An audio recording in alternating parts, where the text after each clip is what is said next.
happening right, boom, they're able to go, okay, you know, so you have to think every rocket engine that leaves the factory, first, before it gets attached to the rocket, actually gets test fired in McGregor, Texas. So it goes from Hawthorne, California, to the LA area, gets trucked out to McGregor, test fired on the stand, taken back to LA, where it's then mated onto, for the Falcon 9, it's mated onto what's called the octagon, the base of the Falcon 9 rocket, where there's 9 of those attached together.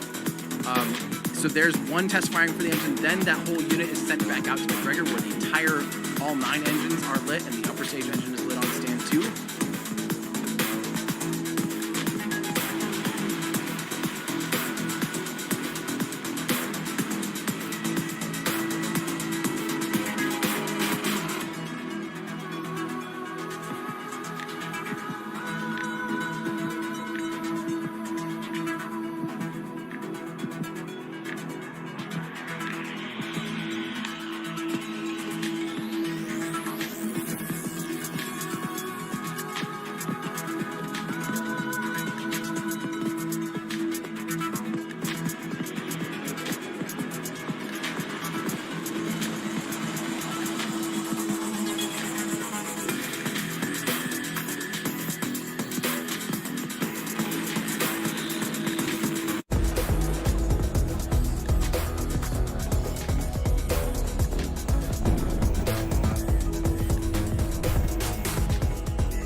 LWO1 weathernet. Liftoff conditions. Pretty good.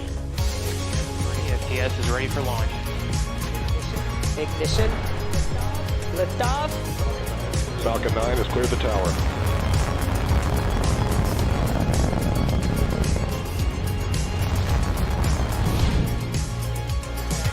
Ten, 9, 8, Side booster ignition. 6, 5, 4, 3, 2, 1.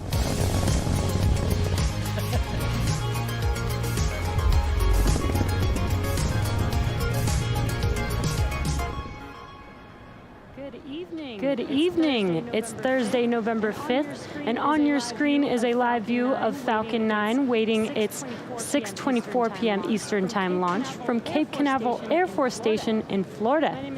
My name is Jesse Anderson, and I'm a lead manufacturing engineer here at SpaceX. Welcome to our webcast coverage for GPS-3 Space Vehicle 4 for the Space Force. The U.S. Space Force satellites provide mission-critical global access, persistence, and awareness for our national security and have become vital to our global community and world economy. The Global Positioning System, or GPS payload, will provide a diverse range of navigation and timing services for both civil and military purposes. Today's payload will join 31 operational GPS satellites already on orbit and will help to serve over 4 billion users worldwide. And as you may recall, about a month ago, we stood down from Falcon 9's launch attempt of this mission due to an auto abort during engine ignition caused by early start behavior on 2 engines. This was a good abort by Falcon 9.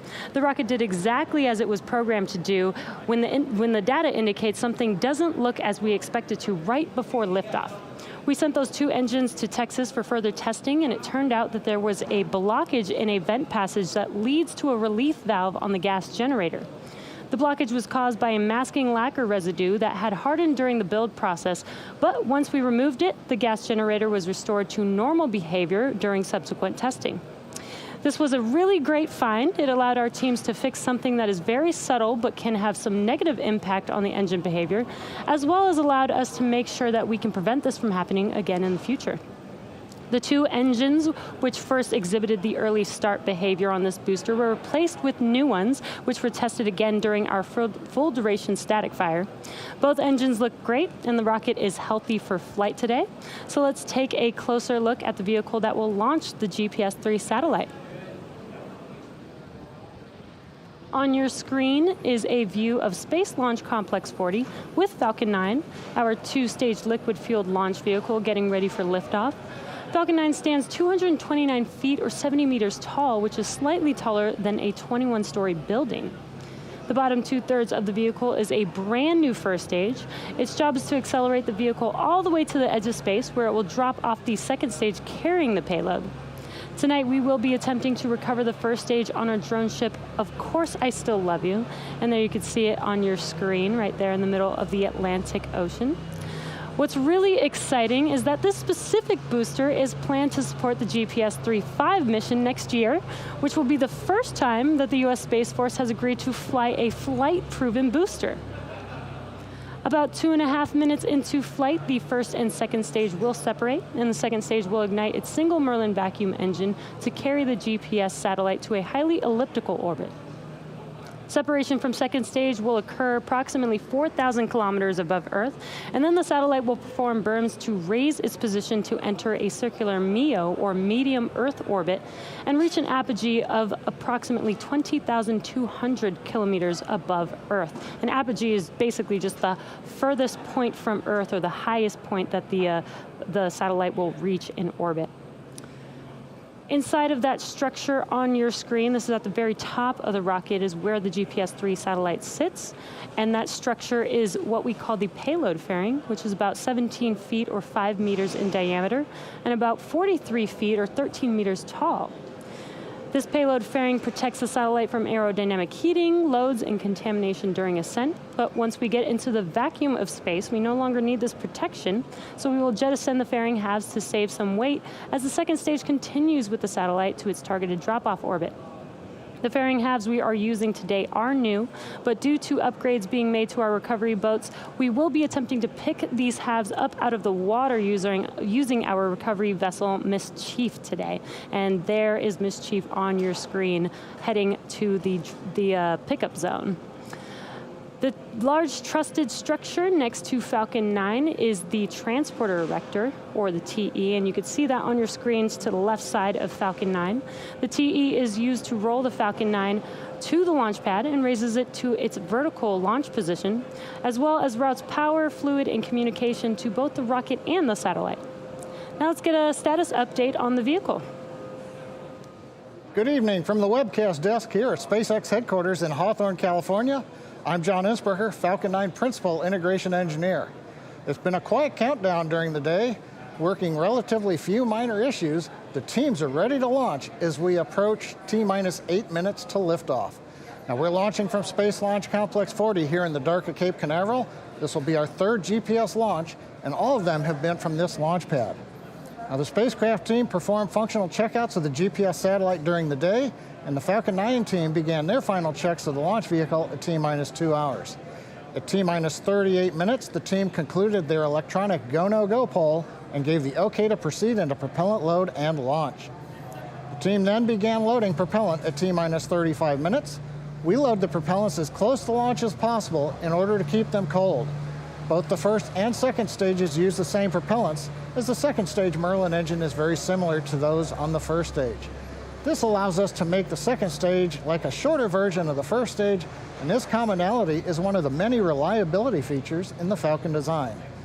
Now our fuel is a refined form of kerosene known as RP1. Our oxidizer is super chill liquid oxygen called LOX. I mentioned keeping the propellants cold. We chill the liquid oxygen as cold as we can get it, allowing us to load more into the booster. Now currently the second stage is fully loaded with RP1 fuel, and the first stage continues loading for another minute. Liquid oxygen is also loading on both the first and second stages right now. We're also loading helium into storage vessels on the first and second stages. During flight, we'll take this cold helium, run it through heat exchangers on the Merlin engines. That heats the helium up, and as it expands, we use it to fill the empty volume in the propellant tanks that's created as the engine pumps pull the propellant out of the stages. Now, you just may have heard a moment ago, we're inside of 7 minutes. We have begun engine chill in. That will cool the turbopumps and avoid thermal shocks when we start them at T-minus 2 seconds as part of the ignition sequence of the Merlin engines. The spacecraft team has transitioned the GPS payload to internal battery power, occurring just as we came on the air at T-minus 13 minutes. That is their last major activity required before launch. Currently, the range is green, ready to support. The weather, the only thing we've really been watching is the ground winds. They've been marginal, but for the moment, everything continues to look good. We've got about 17 miles an hour from the east. That's within limits.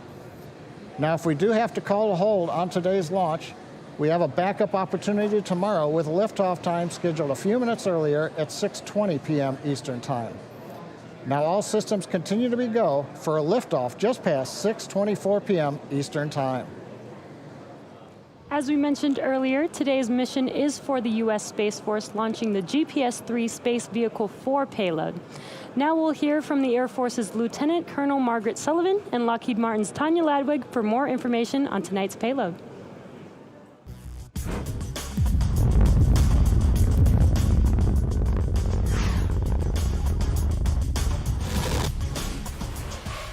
We use GPS every day. Today, everyone has GPS technology in their pocket.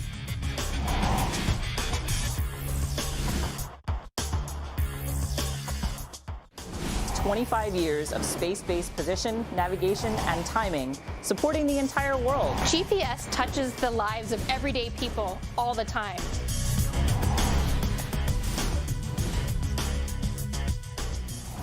It's changed the way we work, it's changed the way we play with over 4 billion users worldwide.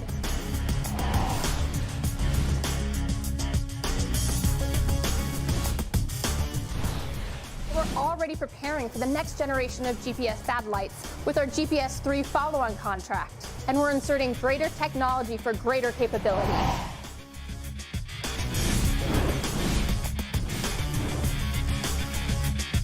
The brand new United States Space Force owns this premier asset and provides this position, navigation, and timing service to everyone.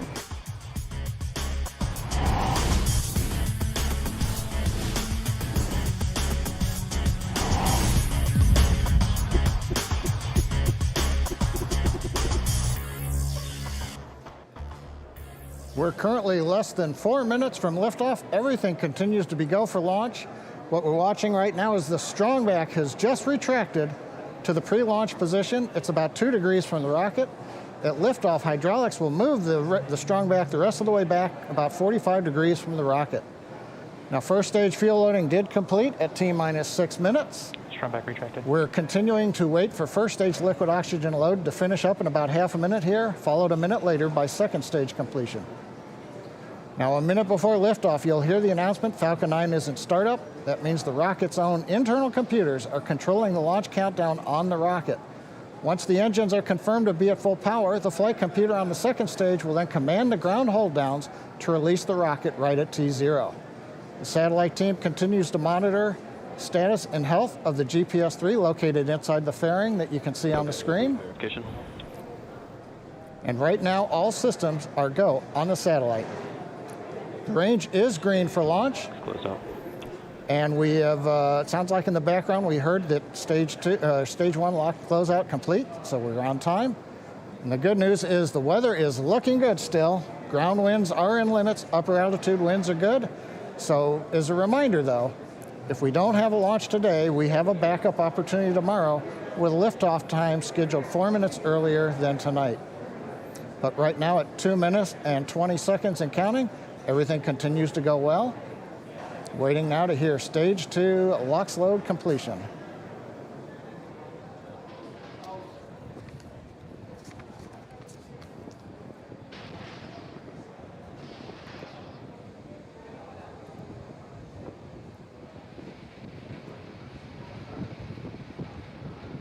Stage 2 LOX close out. T-minus a minute, 51 seconds, and we've heard the stage 2 LOX loadout call. We're now, since we're finished loading liquid oxygen onto the second stage, we have to drain the line back that runs the length of that strongback you can see next to the Falcon 9. And as we do that, we'll vent off pressure, and that'll create the large white cloud that you see around the strongback and maybe the rocket, depending how the wind's blowing. That's nominal. That's what you see right there. That's just us bringing everything back down the line as we're closing out propellant and pressure loading on the Falcon 9.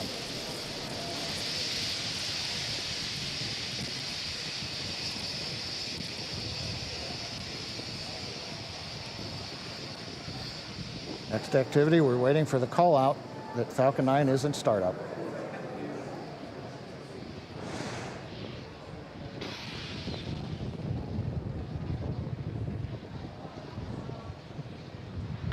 Falcon 9's in startup.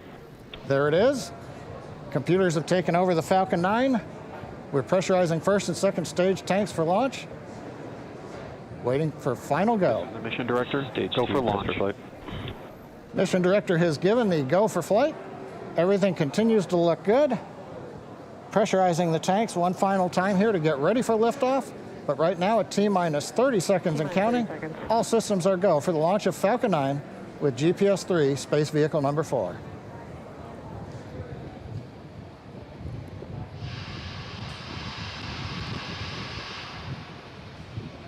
T-minus 15 seconds. Falcon 9 is configured for flight. 10, 9, 8, 7, 6, 5, 4, 3, 2, 1, 0. Ignition. Liftoff. Go Falcon. Go GPS.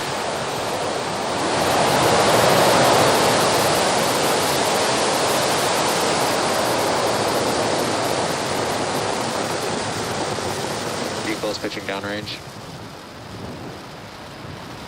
Stage 1 propulsion is nominal.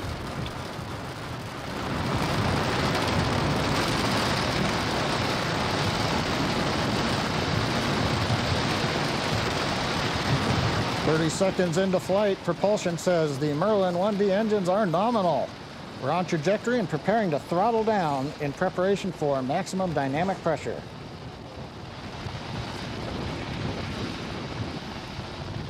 And we're heading into the throttle bucket as we power down the Merlin engines.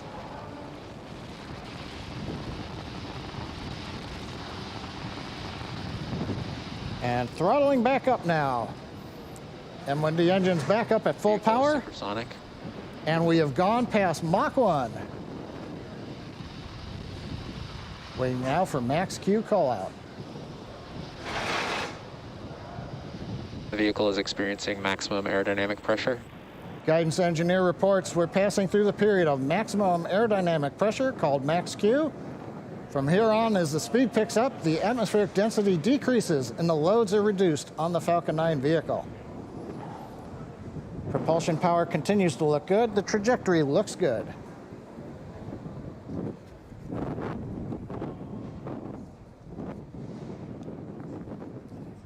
MVAC engine chill started.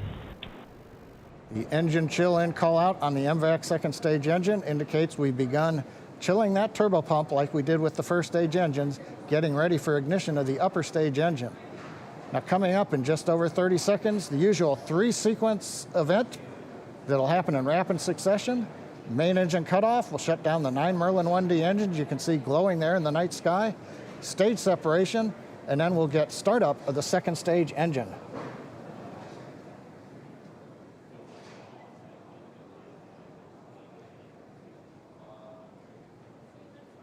Nice view from the ground camera looking up at the 9 Merlin 1D engines on the business end of the Falcon 9 first stage.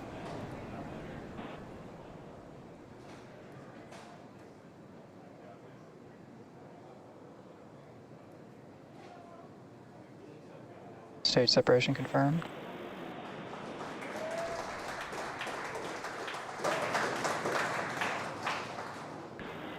And MVAC startup.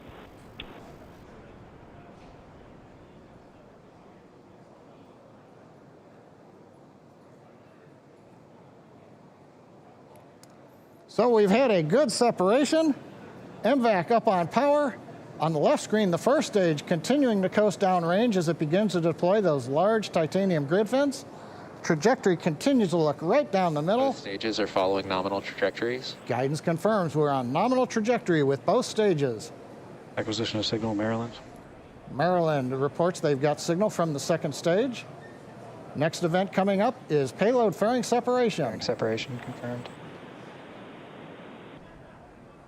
A nice view from the camera looking forward. The GPS-3 satellite with the 2 payload fairing halves separating. Everything continuing to go well on this mission. 3 minutes and 42 seconds into flight. First stage continuing to coast to apogee, headed downrange. Second stage engine at full power. Everything's looking good with the MVAC engine. Right now, trajectory heading us to where the Bermuda ground station can hear us. We've heard the call out, acquisition of signal. Bermuda now getting the telemetry from the Falcon 9 second stage. So 4 minutes, 8 seconds into flight, everything going well on the flight of Falcon 9 with GPS 3. Both stages continue to follow nominal trajectories. And at T plus 4 minutes and 20 seconds, we're currently in the first of 2 planned MVAC burns. And we just passed T plus 4 minutes and 23 seconds, and that's actually when the first stage reaches apogee of 120 kilometers, almost 400,000 feet. At stage separation, the first stage velocity is about 2,200 meters per second, or 5,000 miles per hour. So right after stage separation, the first stage, still moving at such a high velocity, continues to raise its altitude as it coasts for a couple of minutes. Basically, the first stage almost doubles its altitude from stage separation, which occurred at about 69 kilometers or 226,000 feet, to when it reaches apogee, and then it starts its return back to Earth. And again, apogee is the highest point, or the furthest that it is away from Earth in the trajectory of the first stage. Now, the next major milestone that you'll be able to see on your screen is the first stage's entry burn. For the entry burn, we relight the center E9 engine, and then partway through, we relight the E1 and E5 engines, so that we have a total of 3 M1D engines, helping to slow the vehicle down as it passes back into the Earth's atmosphere. We're just about 40 seconds away from that entry burn beginning. Today's entry burn should last about 27 seconds long. Both stages continue to follow nominal trajectories. And you heard that call out that both stages are looking good. T plus 6 minutes. We're about 20 seconds away from that entry burn on first stage. And it is nighttime over there on the East Coast, so hard to see that first stage on the left-hand screen, but once entry burn begins, it should light up that screen. We should be able to see first stage pretty well.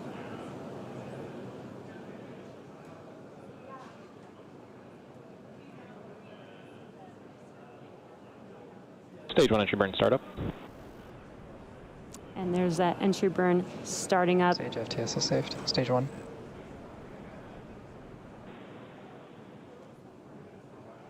You could see the plume started off small and it got a little larger, and that is because we started with 1 single engine and added a couple engines for a total of 3 for this entry burn. Stage 1 entry burn shut down. And that concludes the entry burn. Next up, we do have a couple major milestones happening back to back. The start of the landing burn for first stage, followed immediately afterwards by SECO-1 on second stage. And SECO, which stands for Second Engine Cutoff, is where we shut down the MVAC engine to allow the second stage to coast, which preserves the fuel until we need it for the final burn to take us to our targeted orbit for the GPS-3 satellite. Then about 25 seconds. Cape, stage 1 expected. Then about 25 seconds after SECO-1, we'll hopefully have a nice view of the first stage touching down on, of course, I Still Love You. And there's that drone ship on your left-hand screen.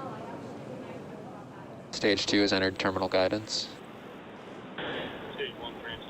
Stage 1 transonic. Just about 20 seconds away from those 2 events. Again, the landing burn, followed by SECO-1 on second stage, just a couple seconds after that landing burn begins. Stage 2 FTS is saved.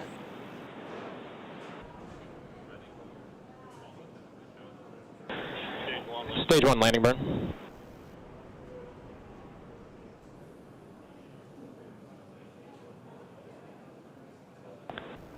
And SECO. And there we've had SECO waiting for confirmation of good orbit as first stage returns to Earth. Stage 1 landing leg deploy. Nominal parking orbit. There's good orbit, and at the same time, we have touchdown of our Falcon 9 on, of course, I Still Love You. And again, that did happen at the same time, so we did have SECO and good orbit of our second stage. 2 expected. And there you can see on your left-hand screen, first stage landed on, of course, I Still Love You. This marks the 16th Falcon 9 landing just this year and the 64th of all time. And we're looking forward to seeing this booster take its second flight on the next GPS mission next year. Now, the second stage vehicle has now entered its first coast phase, which will last about 54 minutes, and we will light that MVAC engine for a second time shortly after T plus 1 hour and 3 minutes. So we're going to take a quick break, and as always, we leave you with an animation so that you can keep an eye on where that second stage is throughout the coast phase. So we'll see you back here at T plus 1 hour and 2 minutes.